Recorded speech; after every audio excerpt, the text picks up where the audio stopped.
The Soviet Union had just pulled out and things were looking really bad for Cuba.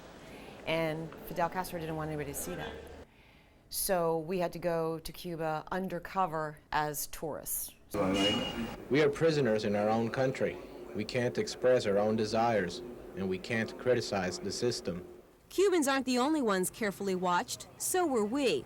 After entering this building and videotaping what we found, we were warned there would be trouble. I don't think I realized what the risks were. I didn't.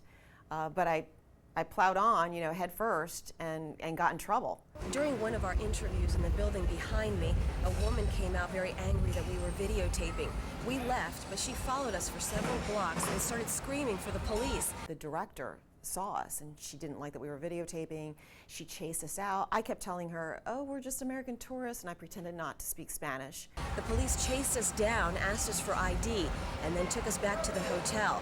Our tour guide had to negotiate and beg for the police not to arrest us or confiscate our tape. It was very, very scary. I mean, when we were talking to the police, we were pretending to be dumb American tourists and not speaking Spanish. And we could hear them in Spanish saying, we're going to take them down to the station and hold them and arrest them. It was very sad. I mean, I had a job to do, and I had a very limited time. I only had 48 hours in Havana. I was undercover pretending to be a tourist, but I had to get the story. Stark reality is not far away.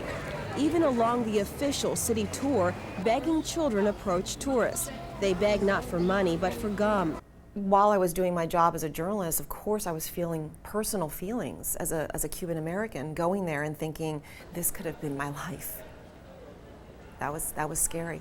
And there was also sadness to see such deterioration after my parents had talked about how beautiful the city, Havana, was and how beautiful the countryside was, and it wasn't like that anymore.